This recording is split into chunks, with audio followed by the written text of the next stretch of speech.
Hello everyone, this is Jotto and welcome to the Solforge Weekly Show. This time we are going to be going over all the Alloying cards and all the Necrim cards from Rise of the Forgeborn. I do not have Moon with me. I am very sad about this, but I do not have the Moon with me. He's going to be here for the 10-piece Utero one, hopefully. If he isn't, then I'm going to get it out on my own. I want to get a second person on this. Anyway, I did manage to get most of his opinions on the cards, though, so yeah, he still made his fair share of work when it came to the Solforge weeklies, as is pretty much usual. He helps out a lot, especially when it comes to sort of patch reviews and set reviews in this case, and spoilers and things like that. He's been in a lot of my stuff. He's a really nice guy to have around. Anyway, before we start, the patch itself, it's on solforge.com. It's on the front page. You can go have a look at it. It's added things like crafting, set to drafting tournaments, as going to 4 tickets now. I mean, going to 4 games now. I don't really like ticket bleed's pretty bad now, but I mean, if you do go 4-0, it's better than going 3-0, but not by much. So it just feels kind of sketchy. As for the actual changes, we had Weirwood Patriarch was changed. It's weaker at level 2 and 3 now, and then we had Leafkin level 3 can't replace your own stuff now, which is nice. Warmonger mod got pseudo level gated, so it hits 2 and 1 now, and then all at level 2. And besides that, we had some small Deathseeker buffs. We had Wildwood Sorrow got buffed slightly, just a couple of all-around buffs here or there. Scorchmane Dragon got a really weird buff at level 2. It now does 5 damage to the thing you play it in front of. It's kind of weird, but oh well. So, moving on to the actual set review, what everyone sort of wants to see out of this. Starting with Aether Guard. Good if you don't have any high attack guys level 1. But please, for the love of God, do not level him. Just don't. You really don't want to level him. He's so bad. I got suckered into drafting him quite a bit at the beginning of the set, and I regretted every single one of those picks. He just doesn't do what he's supposed to. At level 2 and 3, he is pretty bad. Stormcaller is basically better at level 1 than he is at level 2, which is really awkward. So, I mean, I wouldn't go for him personally. I don't think he's that good. +2/+2 for a level up is kind of mediocre. I mean, he does gain +6/+6 going from 2 to 3, but it's still kind of awkward. His ability is so fringe, but they do have some decent spells in set 2, so you might trigger it a few times, but I wouldn't go for it. I don't really like it in draft. Alliance Strategist. Art. The art is bad. Like, I can see it in high definition now. And I don't want to see it in high definition now. I want it to go back to low res where I can't see the hand. At level like 2 and 3. I don't know what's going on with this hand. Someone made a hand mistake there, and I don't know who that was. But yeah, whoever did the art on this messed up the hand a little bit. But as in the spoiler show, I'm kind of avoiding the subject. I'm trying to find sort of the more interesting parts of this card, because this card is ridiculously powerful. We went over it in the spoilers. You can go back there. I still don't have any yet. I'm really annoyed about it. Moon has all 3. And I am very irritated at his smugness for having all 3 Alliance Strategists already. It's an amazing card. I'll put it that way. It's an amazing card. Straight upgrade to General. Play it if you have it in Alloyan over General. So much better than General, especially with Weirwood Patriarch being nerfed. And Villion Enforcer, good at level 1, horrible at level 3. Same as Aether Guard, really. And that's all I got. Don't play it in Constructed, I would not play it in Draft either. Pocromancer, even worse than we thought he was when we first looked at him. Now, the problem with this card is you don't have that many Alliance spells you want to really play. And now that they added 1 decent Alliance spell, it already discards something to level it, which makes this thing kind of redundant, because it's at that point, it's like, well, what are you using? Like, Energy Surge to level stuff, I guess? I mean, you can't Metacite stuff because you run out of cards in your hand. You can't just keep discarding. And you can't do it with Meta Transfer, because Meta Transfer also discards stuff, so you start discarding your whole hand, and you can't do anything, so it's just awkward. It's really awkward, and Delphi is so much better than this in set 2, so Synapsis in set 1, it's just not good. Now, Crucible Colossus. The more I play with him, the better he is in draft. Haven't tried him in constructed yet. Not sure I will, but in draft, he's a good man. He's very, very good, actually. He just sits on the board and they forget about him, and then you rank up and they take, 10, 20 damage from this one Crucible Colossus. It's pretty crazy. He's very, very, very, very, very good. I would definitely slam pick him in draft. He's the Forge Guardian beta of the set, which is saying a lot considering draft. I mean, Forge Guardian beta never really had the stats at earlier levels to make it into constructed ever, but this actually does. And I'm not just talking about unheroic, I'm talking that this might see actual standard play.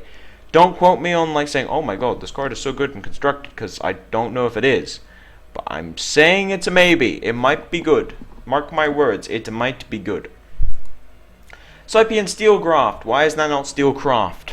Every single time I read it, I think Steelcraft. I've done a couple takes of this, and every single time I say Cypian Steelcraft. Although I had to take a couple takes of it because various different things. It wasn't because I kept mispronouncing stuff. But anyway, this is the first in the cycle of target 2 things. They're kind of mini global effects from set 1. There's a couple of these in the actual game right now in set 2. This is the Aegis Pulse, but better. But Aegis Pulse was horrific, and this is not much better. I mean, it's playable. In draft, it's playable. Constructed, stay away from it. Alloyan got the third, they got the third one in the cycle, basically. Worst one is the Necrim one, then Alloyan, and then the Utera one, and then the Tempest one. I think they pushed a bit too hard, and I'm actually playing it in Constructed now, and it's working. At common. So, yeah, I'm going to move on here, but this is decent in draft. I wouldn't pick it high, but it's okay. It's definitely okay. Dofa. Now, I misread this when I first looked at it in Spoiler Show. It levels the card in your hand. It doesn't actually discard it. It just levels it. Now, it's still worse than Synapsis, by the way. It's good. You play it with Synapsis and Gox. But it's not better than Synapsis, and here's my reasoning. First of all, the level 1 doesn't do anything. That's a pretty major thing. That's the 7th effect. It has better stats than 7th, though. And then the level 2 is better than Synapsis, but has less stats, so you can't just Weird Patriarch it, and then you're off to the bank. But the level 3 is just flat worse. The stats are worse in every single regard, apart from attack. Who cares? You're buffing up your Synapsis anyway. And you don't get to pick what it levels. Synapsis you get to pick. So I would still say Synapsis is better than this. I'm sorry guys, but Synapsis is still better. Digitize. Stop making these things. We have Electronet.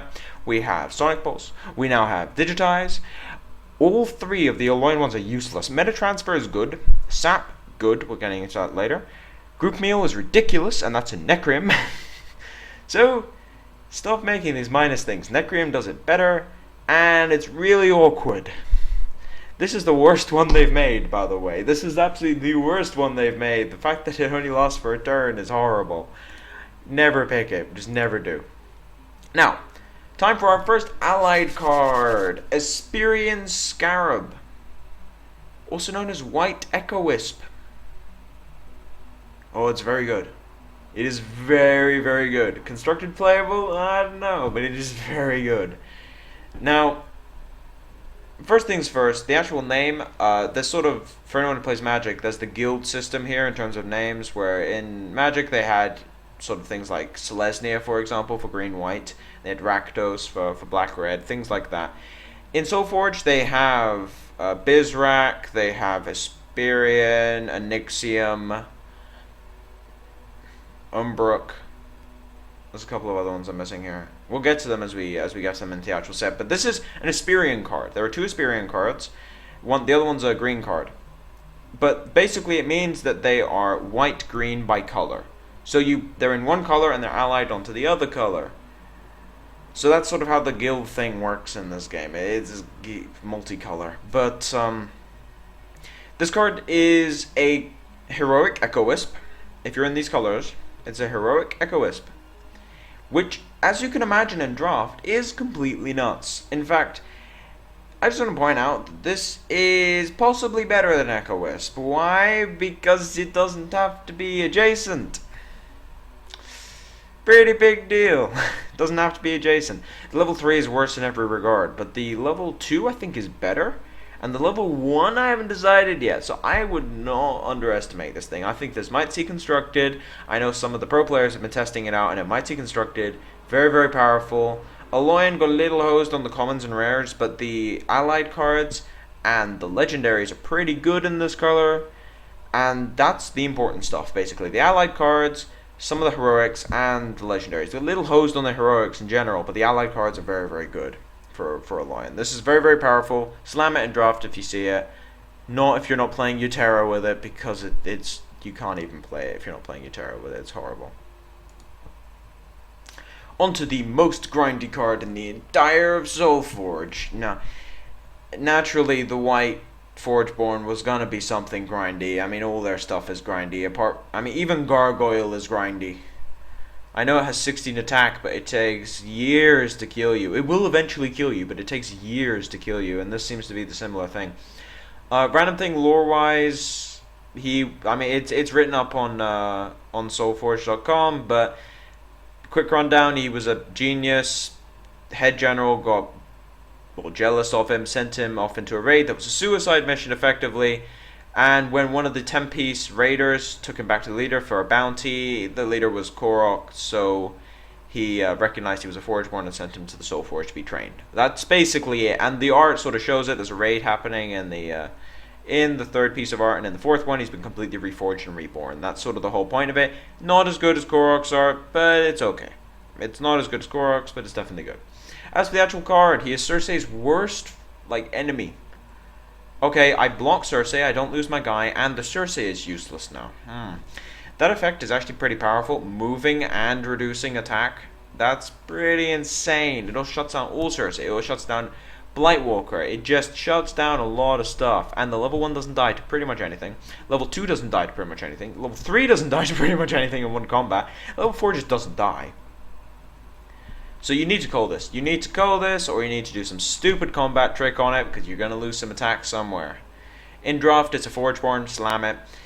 One complaint I have about this card is how miserable the game becomes when the level 4 comes out. In draft, the only thing you can do is give it minus attack, and then wait for 20 turns while it slowly kills you. And in Constructed, you better hope you have something like Epidemic into Golva Week, or maybe double Dreadbolt. It's miserable once this thing comes out at level 4. It's worse than Cersei, I think. Cersei pretty much ends the game most of the time. Korok, you can fight him. He's not fair, but he's more fair than the other ones, that's for sure. But this, it just gets miserable. He has more armor than Scrapforge Titan, for crying out loud. He has twice the armor of Scrapforge Titan, and will actually he will just destroy the Scrapforge. You'd block this with a Scrapforge, and the Scrapforge just becomes a 0-20. Or 0-15, actually. I think the funniest interaction with this is Krogius. You put Krogius in front of it, combat. You now have a Korok with 5 health, a Krogius with 0 health, and Breakthrough. A Krogius with 0 attack and Breakthrough. It's kind of hilarious. But this thing's retarded in draft. In Constructed, he's definitely going to see play, but I don't know how much. Metamind Explorer, horrific in draft. Don't pick him. His attack is too low to be useful in draft. In Constructed, he might see play because he's in Metamind and he draws you cards. And that's all Drix decks need. But there's other Metaminds in this set which are actually better than this guy, but I'm just saying. I wouldn't be too surprised. Speaking of the other Metamind Operator. In draft, he creates the stoliest board positions in the entire world. And in Constructed, he creates the most terrifying level 1 board positions in the entire world because they had to go and make him a Metamind. Good job, guys. That's a 7-10 with Drix on the board at level 1. Yeah, nice one. But this might be the Metamind that sort of replaces the awkward Stasis Wardens in the Drix decks. The other one draws you cards, but this one just doesn't die. In draft, he's not that good. He doesn't have high attack. He's bad, underleveled, and is really grindy. Meta Transfer. Now, I've actually been playing with this in Constructed, and I can say it's good. It is very good, actually. In draft, it's crazy because you just shut down their guy, and you level the creature you were going to play instead of the Meta Transfer. So it's the anti-feel-bad spell. It actually feels good to play this in draft, weirdly enough. In Constructed, I've been using him as sort of a level smoother, where I level up a minus attack thing, which I might need, and then I level my Gargoyle in my hand, for example, so I can stealth it. I mean, you can use this with Scrapforge Titans. That's a big deal. You can use this with so much stuff. Is the point? Like, you don't have to play this in a level up deck. You just play it to smooth out your draws, like Synapsis was, and from time to time in Robots. Every so often, you play Synapsis, and you'd also play Arcflight Squadron just to smooth out your draws, and it makes the deck very, very consistent. So I am very, very happy they made a non-feel-bad spell, in Draft at least. Maybe in Constructed. Now, next is Tactician. I still haven't figured out whether he's good in Constructed or not. He's not better than Battle Tactician, that is for sure. Battle Tactician is so much more powerful than this. It's not even funny. I have been running one of him with 3 Battle Techs, but I'm not sure how long that's going to last. He's a tech card. He's good against Cersei, that's about it. Yeah, he is good against Cersei, that is true. He shuts down Cersei at all levels. Shuts down Blightwalker at level 1 and 2, that's another thing. In draft, he's not as insane as he looks. I have drafted 2 of these in the same draft. That's where I actually have my 2 copies from. Didn't do much. It's no Battle Tactician. It is definitely no Battle Tactician. It's not bad, but it's no Battle Tactician. Now, time for our first Onyxium card. Now, Onyxium is Aloyan Necrium. The other Onyxium is not fantastic, but this is definitely a good Onyxium. Now, in draft, he's very, very good, especially if you have some sort of pump like Group Meal.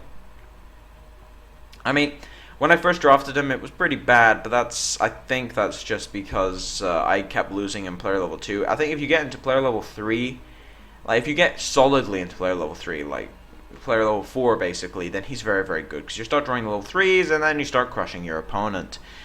But if you're not in these colors, he's still playable. He's still definitely playable in Aloyan, in draft. In Constructed, I didn't think he'd make it, but Moon has proven me wrong. It's actually very, very good in Constructed.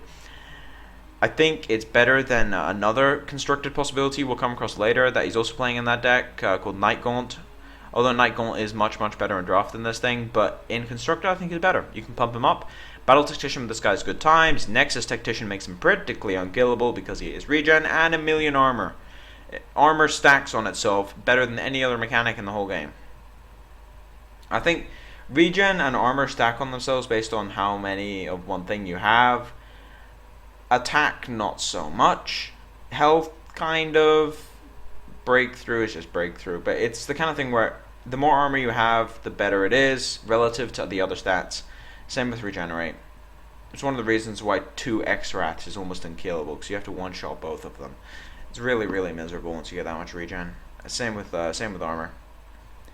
Now, onto the Orient Peacekeeper, also known as Junior Blowouts. He ain't no Senior Blowouts, but he's close. No, he's not close. They made Blightsteel Sentinel rare, and were like, here you go, and he's bad. Bad in draft, bad in Constructed, moving on. Now, on to Overwhelming Force, also known as the Aloyan Cool the Lightning. Because reasons. They actually made a second Cool the Lightning, by the way, at Common, or Rare or something. I don't know, it's Telson Stampede. It's a horrible 10-piece card, but anyway. Overwhelming Force, I don't think this is playable, however, it is permanent, so that's pretty important. In Constructed, that's important. In draft, I would stay away from this like the plague. But in Constructed, it is pretty. I mean, it has a couple of uses here or there. We'll have to see. It's worse than Ferocious Roar, so you have to play it in either Aloyan Necrium or or in Aloyan 10-piece. But then in Aloyan 10-piece, you have Cool the Lightning, which I think this is actually better than Cool the Lightning personally, which is kind of weird because Cool the Lightning is in fact a legendary. And then Necrium, you have a rare spell called Group Meal, which I actually think is better than this because it debuffs their stuff as well. So it's kind of weird. I'm not a big fan of Overwhelming Force. We'll have to see. Palladium Hintermind. This is what happens when they take Palladium Pulse Mage's old ability and make it global. That is how bad the old ability was, by the way. The fact that it wasn't global. There's a reason why Palladium Pulse Mage has a crazy active now. Body isn't too good, but the actual active is nuts. Now, this thing, I'm not sure. I'm not sure. At level 1, it's weak. At level 2, it's kind of weak. At level 3, it's good. But is that really enough? So I mean, it's not insane at level 3 for draft. It's not crazy compared to some of the other stuff in constructed, so I'm gonna move on. I don't think it's that good personally. I played with it a little bit, wasn't too powerful. Zap. Zap is awesome. In draft, pick it because it shuts down anything. In constructed, it's useless because Wayward Patriarch and Grimgone Predators and Ferocious Roars and Thunder Swords and they just grow themselves and Battle Tacticians and it's a mess. Like 3 of the colors have things that grow through the saps. It's kind of awkward, I must admit. I mean, the effect is really, really nice, but only in draft. I will say only in draft, and that's where I'm going to leave it. Speaking of only in draft, Skynet Glider, the Nexus pilot. Is it pilot? Yeah, Nexus pilot of the set. Saying a lot. It is that good, actually, in draft. It is very, very good. I will pick this incredibly high. Pretty much at the same level as Nexus pilot, and possibly Ionic War Charger. It is that good. Its stats are good at all levels. Check. It has a crazy ability. Check. It ends games. Check. It's an Aloyan. Just pick it. Just pick it in draft. Constructed, stay away from this thing. Battle Tactician says hi. Onto the Steel Scale Dragon, which I think is worse than I thought it was. Yeah, this is worse than I thought it was. And the entire reason why it's worse than I thought it was is because there aren't any good defenders. There's Poison Coil and Poison Coil, which you want to play in a Poison deck anyway, not your stupid Steel Scale Dragon deck. So you're stuck playing your Forge Guardian Alphas, I'm afraid, and I guess Cinder Colossus. It's awkward. It's really, really awkward. Moving on. Steel Wielder Melik, the first in the second cycle from the set. Well, the non-allied, non-Forgeborn, because the Forgeborn are technically a cycle. The allied cards are technically a cycle, but this is the second non-set defining mechanic thing after the target 2. These are a series of low stat, well, generally high health, low attack cards with a good active ability that's based around the mechanics of the color and is rare. I think they're all rare, but I'll have to check, but I think they're all rare. It's a weird thing, but they're all decent. I mean, Steel Wielder Medic, I think actually gets worse as you level it. I mean, the level 1 is okay. The level 2 is okay. Level 3 gets smashed into tiny pieces. Because at that point you're playing your Earth Giants and you're playing your crazy large War Chargers and Battle Tactician if you're that lucky, and Nexus Core and Sky Knight Glider, and it just gets smashed into pieces. So I would not play this, to be honest, in draft. I think it's good at level 1 and 2. At level 3, it's kind of mediocre, and that's a big no-no for me in draft. It's not insane at level 1. It's not insane enough at level 1 to even be considered by me. I've played against it once or twice in draft. It hasn't been too impressive, to be honest. Don't even touch it in constructed. There's better ones from that cycle, at least. Techno Gnome, because we needed a gnome. Level 1, horrible. Level 2, decent. Level 3, ridiculous. This is basically the Earth Giant of Aloyan. This is the Ravager of Aloyan. I mean, it's the it's Necroworm type things, although better at level 2. Like, it's decent. It is definitely decent. I think people are underplaying this in draft, personally. I think the level 3 makes up for a lot of downfalls. I mean, the level 2 isn't too bad. You play your Earth Giants and you're fine with it. But Techno, no, oh no, no 3/3. I will play a Grimgaunt that becomes an 11/11 with mobility, and then it's terrible at level 3. But I will not play a 3/3 if it's in Aloyan, apparently. But I actually love this guy. I think he's very, very good. I underestimated him when I first saw him. This I did not underestimate. Now, Sky Knight laughs at this guy. I was like, oh, but he has to be in the middle lane, right? So it's fine that he has like extra stats and extra mobility. Okay. What about Windborn Hellion? Like that's an interesting deck, right? And it has this little card in it called like Wind Elemental, and yeah, just put those cards side by side and cry. Really? 1 mobility at all levels? Is this like This is worse than Tower of Vanguard. Okay, it's not worse than Tower of Vanguard. That would be impressive, but it's pretty close. What is it with the Tower cards? Tower of Vanguard was bad. Tower Scout is horrible. Although, I mean, you'd pick it maybe sometimes okay, but it's still not that good. I would stay away from this one personally. Onto our last Lion card. Naturally, is the Nexus core of the set. Volt Blockade, also known as we needed a Nexus core. We wanted to make it rare so you don't see them everywhere in draft. Thank you, by the way. And Bulwark Bash is a thing now. No, it isn't, because this card is horrible. Moving on. Now, that's the last of our Lion cards. Onto the Necreum cards. Starting with Bizrak Drake. Bizrak is the color quotation for Necreum Tempiece. We also saw Bizrak Spitter, which was the Blightwalker with aggressive, and then we saw Cersei, and like, there's a weird disconnect here. But I still think Spitter will see play personally. But Bizrak or Bazrak, I guess, Drake is amazing. Regenerate 1, 2, 3. Okay, that's some nice scaling regenerate you got there. Ally Tempiece. Alright, what's this? Mobility 1, 2, 3. Okay, sweet. We got some nice scaling. Stats 4, 6. Good at level 1. 8, 10 with mobility and regenerate. Good at level 2. 14, 16 with mobility 3. Regenerate 3. Bomb. Absolute insane bomb and drop. I think I would actually have arguments for taking this if I was not in 10-piece with it. I mean, people pick Cavern Hydra. Not as much now, because it's worse than it used to be, but people pick Cavern Hydra for crying out loud. Pick the Bizrak Drake, even if you're not in the colors. It's still good. It is still good. It is a 14-16 with Regenerate 3. There are better things than this, but I mean, if you're with 10-piece, there aren't that many things that are better in draft. If you're in other color combinations, it's not horrible. You don't feel really bad picking up Bizrak Drake, to be honest, if you're in other colors. It just is a little bit of a feel bad that you don't get the extra value out of him. He might see Constructed, although I wouldn't hold my...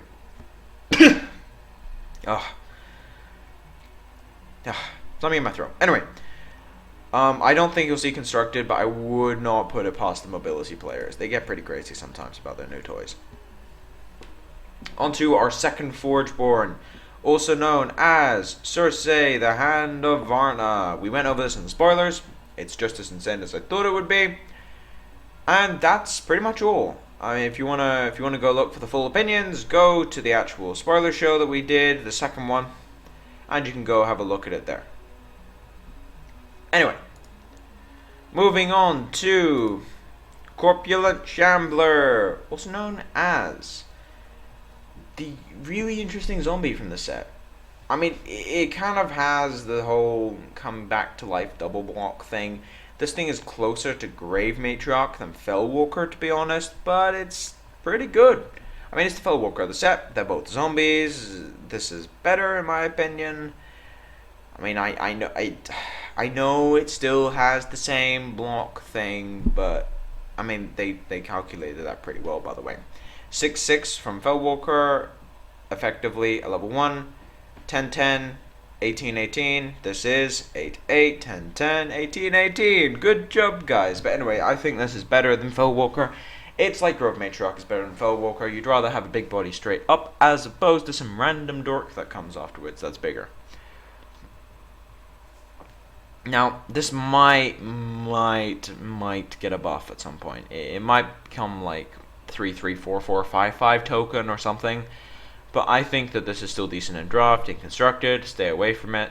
Also, the level 3 art is hilarious. It looks like he's a balloon. But I would stay away from this in constructed. Good man in draft. Not super high pick, but still decent. Crypt Conjurer.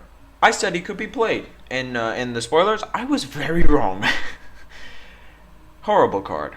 Stay away from him. He's not as good as I thought he would be because they added a bunch of other things that fill his role. It's kind of awkward. Now, something else that's really awkward about this card is this is the alternate art. This is the one we saw on the spoilers, effectively. This is the alternate. 1, it's a woman. 2, it's good art. 3, it actually looks pretty awesome. 4, the card isn't that good. Now, the 5 on that list is What happened here? Different gender, different like species. That is not a human. I'm sorry. Like different art theme, different like. This is like looking at the Graveborn Glutton art for the alternate first. No, even that looks more like the actual one. This is like looking at the. Actually, what would this be like? Oh yeah, looking at the Scorchmane Dragon alternate art first, and then looking at the real one. Yeah, that's kind of weird. I mean, the level 3 looks amazing. The level 2 is okay. Level 1 is creepy. Some of the art is really weird in this set. I mean, it seems to be level 1s that are getting the bad name in this particular set. In set 1, it was the level 2s. Level 3 is pretty good in general. But Delphia was the other one that was kind of weird. Now, on to Dark Frost Reaper. I think I have convinced Moon this is not that good. Because there are better things you can be doing apart from trying to gimmick your opponent to death with the one attack thing. Although I still think he's going to try and do it once he gets 3 of these things. It's not good. In draft, if there's nothing else good, it's decent. You might get some random value off it, and it's a good blocker. But in constructed, stay away from it. Death Current. Went over this in Spoiler Show. It's worse than I thought it was, but in non-heroic, you'll still play it. In draft, I would not pick it. Duskspire Zombie. This is deceptively weak. It's actually quite good. Level 1, not amazing, but it kills 4/4s. That's important. It kills the Forge Guardians, yeah. It kills the Forge Guardian Alpha if they're playing that kind of deck, you know, with the jetpacks. It kills Forge Plate Sentries. It kills Ionic War Chargers. It kills Battle Tacticians. It takes ages, but it kills Battle Tacticians. It kills Generals. It kills a lot of things. Like, 4 Regenerate is a lot of level 1. It does kill a lot of things. It's also infinite with Unrelenting Dead, which is kind of awkward. But the level 2, also pretty decent. Level 3 is amazing. It's very, very good. If you get some value out of level 1 and 2, by the way, the level 3 is so worth it. Specifically level 1. You always will get some value out of the level 2. 5 attack is not unplayable, and it might block a couple of hits. But the level 3 is where it's at with this card. Now, moving on to the Ebon Skull Knight. This guy is pushed. I would say he is very, very pushed. I think he might be constructed playable, although I'm not sure. Might be. Not sure how. I mean, from what I can tell, I played him in draft. He was very, very good. The disadvantage was kind of harsh at sometimes. But he was very, very good. He does like 30 damage if you get him down on turn 1. They can't tank him forever. He's a very, very good blocker as well. He's just a good man, to be honest. He might see constructed. I think he might see constructed. They really did wait for this one. They didn't unveil him in spoilers. I think he's decent. I do think he's decent. How good he is, I am not sure, but I think he might see constructed play. We shall have to see. The stats are really high. He's basically Corpse Crawler, but more powerful level 1 and 2, less powerful level 3. But his disadvantage might be sort of the end of him. Ghastly Renewal. The Necreum target 2 things. Why couldn't this be 2 creatures, get -2, -2, -4, -4, -6, -6? Just make it a small epidemic. I mean, it's not too good. We already have Epidemic, and in Uterra you gave them a Ferocious Roar that does that. I mean, man. Regenerate? Really? It's bad. It's the worst one from the cycle. Moving on. I only have one because I got it in a pack. Anyway, Gloom Fiend. This is a very, very good draft card. It's an Abomination, so it might see obligatory constructed tries. I know this. There is an Abomination deck. However, in draft, he is the Grove Huntress of Necreum. He is the anti-Grove Huntress. But then he has better stats. That's good. He has much, much better stats than Grove Huntress. In fact, I think the stats push him over the line a bit. He's closer in power level to Venom Fang, an absolute powerhouse. We now have, in common at least, we have Grove Huntress, we have Venom Fang. Well, I mean, no, Venom Fang's the rare. We have Grove Huntress, Magma Hound, Gloom Fiend. Is there an Alloyant one? Aegis Conscript, I guess. Aegis Conscript is horrible. Huntress, and Magma Hound, and Gloom Fiend, very, very, very good. Now what we need is the rare stuff to come out of set 3 and set 2. We shall see. But he is very, very comparable to Venom Fang in terms of sheer power and role in the deck. Not quite as good as Venom Fang in terms of sheer stats, but his actual ability is much, much better than Venom Fang's, I think. Unless you're playing Poison. Poison is viable now. We'll get to that in Utera. But he's on the same power level as Venom Fang, and I think he's stronger than Growth Huntress, and that's saying a lot. Like, those are two very, very good cards, and I would pick him. Not incredibly highly because he's common, but I'd still pick him. Gloomspire Worm, the worst card you can draft, basically. It doesn't do anything. Moving on. Its ability is way too narrow. Just stay away from it. Now, on to Gravegeist, I think is how you're supposed to say that. It's not Gravegeist, it's Gravegeist. Gravegeist, also known as the Black Swamp Moss Lurker. Yep, he's a black Swamp Moss. Not as good as Swamp Moss. He's Necream though, so he doesn't have to be as good as Swamp Moss. You'll play him because he's a Swamp Moss. And nice going for the Spirit as opposed to Abomination, because I do not want to see this in Constructed, like we might see it with Swamp Moss, because they added a Dinosaur Tribal card. Moving on to Group Meal. Now, I said this might see Constructed play in certain decks. I think it might get there. But in draft, this is ridiculously good. It's one of the spells they added in this set, which you don't feel bad leveling, because it actually becomes quite powerful. It's a blowout when you play it. It really is, giving all the, like, Sonic pulsing their board, and then giving yourself half a Ferocious Roar. You basically Ferocious Roar your board, because you take 2 less damage on everything. And anything they don't... I mean, if there's a combat that is survived, then you actually save 4 life. And the disadvantage is that it doesn't gain anything crazy at level 3, like Ferocious Roar does, but it's a rare, and also if it's in an open lane, I mean, you can just use it to pump. I have seen it used as sort of a pump to kill someone. It's very, very good. It's the Necream. It's about as close to Ferocious Roar as Necream's ever going to get, as far as I'm concerned. But I love this design. I think it's very, very good. Night Gaunt. Now, Moon has been playing this weird deck with Night Gaunts and Nixium Marauders, and it works. He's been playing in a Nixium deck, which I think is terms people are going to start using, to be honest. They are closer to the guilds, basically, from Magic. But anyway, he has been playing in a Nixium deck with Night Gaunts and a Nixium Marauders, and they are very, very good. Now, Night Gaunt is crazy in draft. He's an absolute bomb in draft. He's completely insane. At level 3, he never dies, and you just start pumping him up, and you win. However, in Constructed, he's worse than Nixium Marauder. But he's still very, very difficult to deal with. Doesn't get cold at level 3, and it's a pain in the neck. So, I do think he might see Constructed play. The power level is just there, especially upper levels. In draft, he's nuts. In Constructed, I think he's worse than Nixium, but he's still very, very good. Nirali Ooze. A better Deathseeker? I think he's better than Deathseeker. I mean, Deathseeker, his total sort of power in terms of stats is 6-6 level 1, and then 11-11 at level 2, 16-16 at level 3. This guy is a 6-6, 11-11, 18-18. And he works better with, he works better with Weirwood Patriarch decks and Death Bomb, but he works worse in Sacrifice decks because the Oozeling is less powerful. Kind of weird, the Oozeling is bigger than the Ooze, but okay, we'll let that one slide. But I think he's decent. I think in draft he's quite good. He's like the Corpse Shambler we saw earlier. I think he's decent. I would say he's decent. He might see Constructed.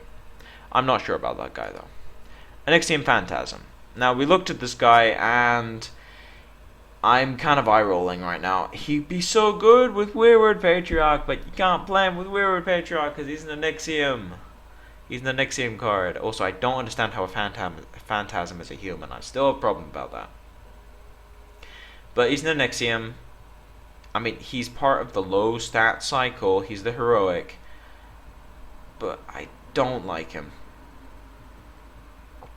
I mean, he's a heroic. You're supposed to see him in Constructed possibilities, and I just don't like him. You won't see him in draft too often. I wouldn't even pick him high in draft. Constructed, I'd stay away from him. He's just not that powerful. I mean, someone might prove me completely wrong, but I don't like him. Organ Harvester, also known as the most annoying card in the entire game now. In draft, he makes you want to kill yourself, or he'll kill you. You play him, and then you don't want to play anything. He's kind of like Woebringer in that regard, but you get to choose.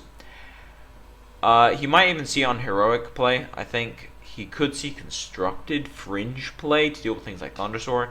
Thundersword is less of an issue now because of the Weird Patriarch nerf, but I doubt he will see him in constructed, but I wouldn't put it past them. I mean, it's an abomination with the ability to sacrifice itself, to the Frankenbomb.